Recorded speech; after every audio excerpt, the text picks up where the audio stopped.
Hi friends, കടയിൽ minimum ഒരു 80 രൂപയ്ക്ക് നമുക്ക് കിട്ടുന്ന ഒരു മാലയും കമ്മലും സിമ്പിളായിട്ട് നമുക്ക് വീട്ടിലുണ്ടാക്കിയാലോ.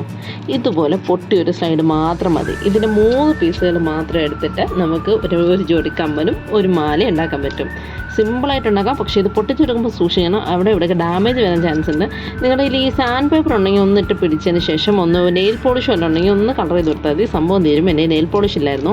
നമുക്ക് ആദ്യം മാല സെറ്റ് ചെയ്യാം. മാല സെറ്റ് ചെയ്യുന്നതിന് വേണ്ടി നമ്മൾ ആ വലിയ ചുട്ടി എടുത്തിട്ടുണ്ട്. അതിലോട്ട് ഇതുപോലൊരു കമ്പി ചൂടാക്കിയിട്ട് നമ്മൾ അതിനൊരു ഹോൾ ഇട്ട് കൊടുക്കുന്നുണ്ട്. ആ ഹോൾ ഇട്ട് കൊടുത്താലേ നമുക്ക് റിങ് സെറ്റ് ചെയ്യാൻ പറ്റത്തുള്ളൂ. ഇതിലുപയോഗിച്ചുള്ള എല്ലാ സാധനങ്ങളും നമ്മൾ കമ്മൽ സെറ്റ് മേടിച്ചപ്പോൾ അതിനകത്തുണ്ടായിരുന്നു കേട്ടോ. ഈ റിങ്ങും നമ്മൾ സ്റ്റഡ് ഉണ്ടാക്കാൻ ഉപയോഗിക്കുന്ന ആണിയും എല്ലാം നമ്മൾ കമ്മൽ സെറ്റ് കിട്ടുന്നുണ്ട്. അപ്പോൾ നിങ്ങൾക്ക് ഇത് ട്രൈ ചെയ്ത് നോക്കാം. 100 താഴെ ഉള്ളൂ. ഐ തിങ്ക് 99-90 ആ ഒരു റേഞ്ചിനാണ് അത് കിട്ടുന്നത്. മീഷോയിൽ അവൈലബിൾ ആണ്. പിന്നെ ഈ മാലയ്ക്ക് ഇവിടെ ഒരു ചെയിൻ കൂടി ഇട്ട് കൊടുത്തു കഴിഞ്ഞാൽ നമ്മുടെ മാല ഇവിടെ റെഡി ആയിട്ടുണ്ട്. ഇനി കമ്മലാണ് എടുത്തത്. കമ്മൽ ഉണ്ടാക്കാനായിട്ട് സിമ്പിളാണ്. ഇതിലോട്ട് പശ തേച്ച് കൊടുക്കുക. ശേഷം ഈ ഒരു കമ്മൽ ഒട്ടിച്ചു കൊടുക്കുക. ബഡ്സ് നമുക്ക് അതിൽ തന്നെ കിട്ടും. ആ ബഡ്സ് കൂടി ഇട്ട് കൊടുത്തു കഴിഞ്ഞാൽ നമ്മുടെ സ്റ്റഡ് ഇവിടെ റെഡി ആയിട്ടുണ്ട്. അപ്പോൾ ഫൈനൽ ഔട്ട്പുട്ടിൽ മാലയും ഒരു ജോഡി കമ്മലും നമുക്കിവിടെ കിട്ടിയിട്ടുണ്ട്.